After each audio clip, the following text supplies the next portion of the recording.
পেখমকে জব্দ করতে গিয়ে আবিরের কাছে ধরা পড়ল স্ত্রী। সম্পূর্ণ জানতে ভিডিওটিতে একটি লাইক করে দেখতে থাকো। গল্পের শুরুতেই দেখা যায় আবিরের সাথে কথা বলতে থাকে পেখম আর বলে, আবির তুমি যে এইভাবে আমাকে সাপোর্ট করছো, আমার পাশে আছো, এটা ভেবেই না আমার ভীষণ ভালো লাগছে। বিশ্বাস করো, আমি আর সত্যি কিছু চাই না। আমি শুধু এটাই চাই যে আমরা দুজন মিলে যেন ওই রনকে শাস্তি দিতে পারি। অনেক অন্যায় করেছে ওর শাস্তি পাওয়াটা যে খুবই দরকার।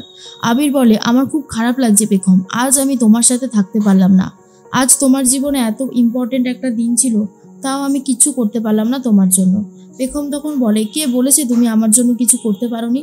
তুমি আমার জন্য যা করেছো সেটা অন্য কেউ করতে পারেনি। আবির, এই কথাটা মনে রেখো। হ্যাঁ, তুমি আমার সাথে ছিলে না ঠিকই, কিন্তু তোমার সমস্ত সাহস যেন আমার কাছে ছিল। আমি সবটা করতে পেরেছি। এর মধ্যেই দেখা যায় উকিলবাবুর সাথে কথা বলতে থাকে রন আর বলে, দেখুন উকিলবাবু, আমি পরের দিন যেভাবেই হোক না কেন বেরোতে চাই। আমার তুরুফের তাস স্ত্রীকে ব্যবহার করুন দরকার পড়লে। আগের দিন কাজটা করতে পারিনি ঠিকই, কোনোভাবে পেখম বাইরে বেরিয়ে এসেছিল, কিন্তু পরের দিন যাতে আর বেরোতে না পারে সেই চেষ্টাই করুন, কারণ আমি এখান থেকে বেরোবো। আমার আর এখানে থাকতে ভালো লাগছে না, আমার বিরক্ত লাগছে।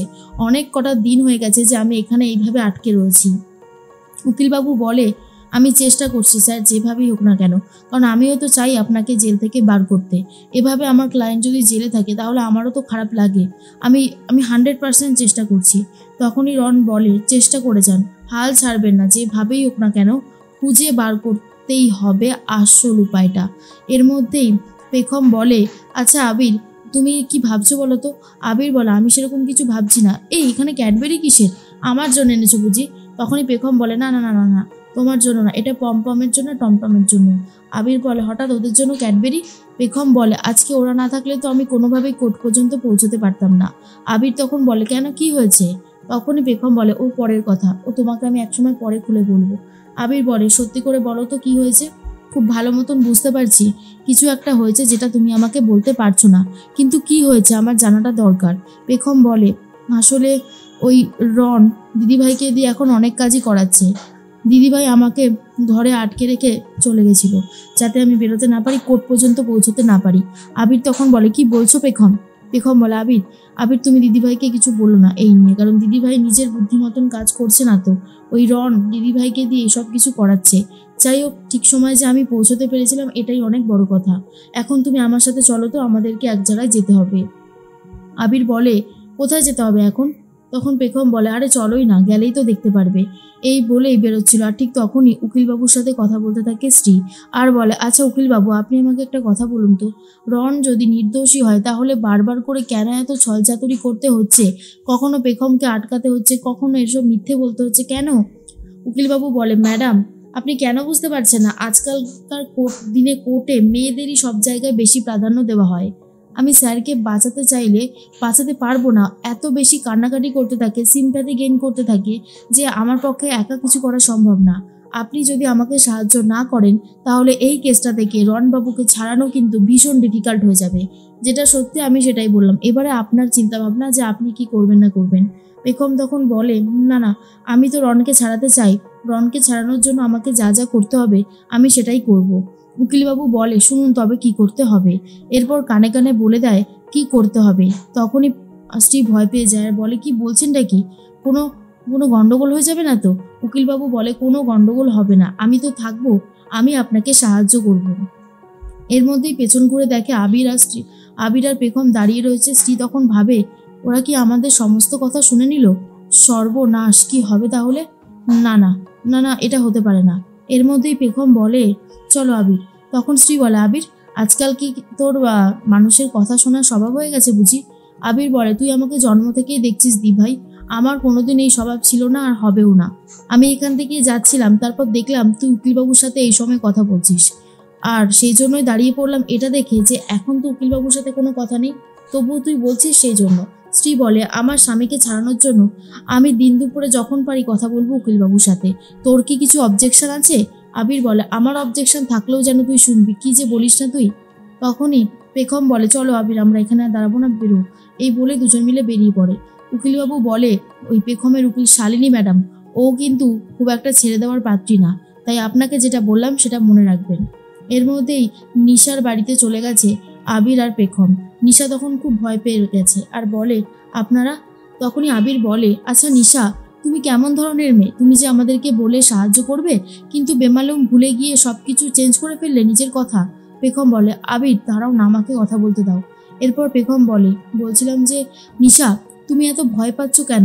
আমাদেরই আগে উচিত ছিল তোমার একটা প্রোটেকশনের ব্যবস্থা করার, কিন্তু তুমি ভয় পেও না, আমি তোমাকে সাহায্য করব। তুমি শুধু সত্যি কথাটা কোর্টে বলবে, বলো পারবে না বলতে?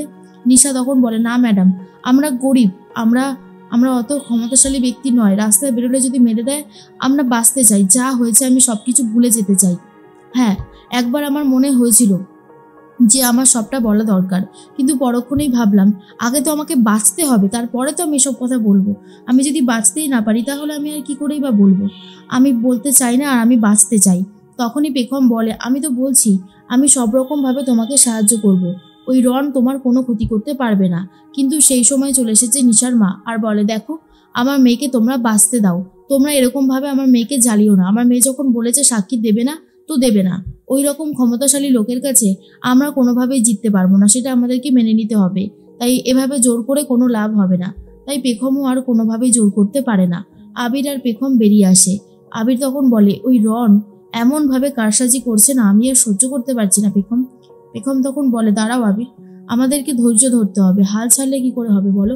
আমরা যদি হাল ছেড়ে দিই তাহলে ওই রন জিতে যাবে, তাই শেষ পর্যন্ত আমাদেরকে লড়াই চালিয়ে যেতেই হবে। এরপর পেখম অনেক খোঁজখবর লাগিয়েছিল, সেখান থেকেই ফোন আসতে থাকে। আর পেখম বলে, বাহ, এই কথাটা জানা গেছে, এটা খুব ভালো হয়েছে, আমি দেখছি কি করা যেতে পারে। এর মধ্যেই উকিল ম্যাডামের সাথে কথা বলেছে আবির আর পেখম। উকিল ম্যাডাম বলে, কোনো চিন্তা করবেন না, কালকে আবার হিয়ারিং আছে, সঠিক সময় কিন্তু চলে আসবেন, মনে থাকবে তো? তখনই পেখম বলে, হ্যাঁ হ্যাঁ, ঠিক সময় চলে আসবো, চিন্তা করার কোনো কারণ নেই। পরের দিন সকাল হতেই আবির নিজের কাজে একটু বেরিয়েছে, ফিরে এসে পেখমকে নিয়ে যাবে কোর্টে। তার মধ্যেই হঠাৎ করে আবারও ফোন এসেছে পেখমের কাছে আর বলে, তখনই ফোন এসেছে স্ত্রীর ফোন থেকে। স্ত্রীর ফোন থেকে একজন ফোন করেছে, কিন্তু প্রথমে ভেবেছিল পেখম স্ত্রী ফোন করেছে, তাই বলে, বলো দিদিভাই। কিন্তু সে বলে, না, আপনি যেই ফোন নাম্বারটা থেকে ফোন পেয়েছেন, এই ফোনের যিনি মানুষ তিনি হঠাৎ করে এখানে পড়ে গেছেন আর অ্যাক্সিডেন্ট হয়েছে, তাড়াতাড়ি করে আসুন। তখনই পেখম বলে, অ্যাক্সিডেন্ট হয়েছে, আমরা এক্ষুনি আসছি। আবিরকে বলার সুযোগ পায়নি, বাড়িতে কাকে বলবে, কারণ স্বর্ণালী অসুস্থ, তাই কাউকে না বলে নিজে বেরিয়ে যায়। এটা পুরোটাই একটা প্ল্যান ছিল। স্ত্রী তো ঘরেই রয়েছে। স্ত্রী বলে, উকিলবাবু কাজ হয়ে গেছে, বাকিটা সামনে নেবেন, আর হ্যাঁ, ভুল ত্রুটি যেন কিছু না হয়, আজকে আমি রনকে ছাড়াবই। স্ত্রী মনে মনে বলে, পেখম, আমি জানতাম আমার অ্যাক্সিডেন্টের খবর পেয়ে তুমি ঠিক যাবে, আর সেটাই হয়েছে। এবার দেখো কেমন লাগে, কত ধানে কত চাল, এবারই তুমি বুঝতে পারবে। এর মধ্যেই পেখম চলে গেছে সেই অ্যাড্রেসে আর বলে, দাদা এখানে কিছু হয়েছে, অ্যাক্সিডেন্ট? তখন তারা বলে, হয়েছে তো, আর এখনো হবে, বলেই পেখমের নাকে একটা রুমাল চেপে দেয়। আর পেখমের অবস্থা খুব খারাপ। অন্যদিকে আবির বুঝতে পারে নিশ্চয়ই আবার দিদিভাই পেখমকে আটকানোর জন্য কিছু একটা প্ল্যান করেছে, এছাড়া আর কিছু হতেই পারে না।